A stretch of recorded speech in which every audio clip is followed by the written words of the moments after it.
इथे आलेल्या सर्व पत्रकार बांधवांचे भगिनींचं मी इथे स्वागत करतो।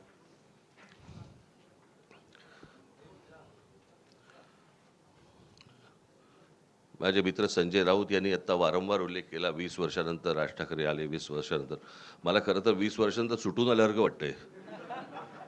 20 वर्ष जेलमध्ये होते, आज पहिल्यांदा सुटून आलेले आहेत, आपण त्यांचं स्वागत करूया। आज मी खूप वर्षानंतर मी शिवसेना भवनमध्ये आलो।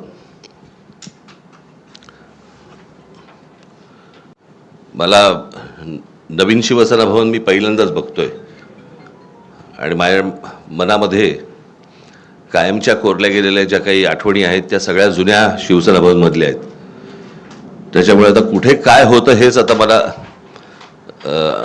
आता समजत नाहीये किंवा कळत नाहीये, पण जुन्या शिवसेना भवनमधल्या आठवणी या खूप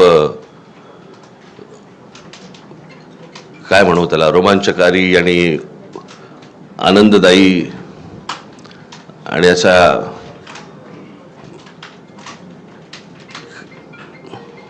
पण त्या आठवणींना म्हणजे मी तुमच्यावर जर बसलो मी तर इतक्या गोष्टी मला तुम्हाला सांगता येतील पूर्वीपासूनच्या। म्हणजे त्या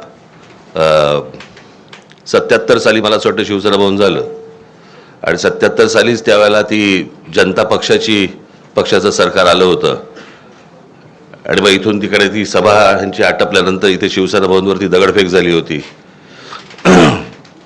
त्यावेळेला काय काय झालं तेव्हापासूनच्या त्या सगळ्या जुन्या आठवणी आहेत, पण आता मी त्या आठवणीमध्ये रमत नाही। आज इथे शिवशक्तीचा आज शिवसेना, महाराष्ट्र नवनिर्माण सेना आणि राष्ट्रवादी काँग्रेस अशी सांगितलेले आहेतच। त्याच्यामुळे त्याच्यावरती परत किती चर्चा करायची हे मला असं वाटतं आपण त्या गोष्टींचा विचार करावा। या व्यतिरिक्त जर समजा आपल्याला काही इतर प्रश्न असतील, मला असं वाटतं सन्माननीय उद्धव ठाकरे आपल्याशी बोलतीलच, परंतु त्यानंतर जे काही आपल्या मनामध्ये काही प्रश्न, मला असं वाटतं आदित्य ठाकरे आणि अमित ठाकरे यांनी त्या दिवशी या जाहीर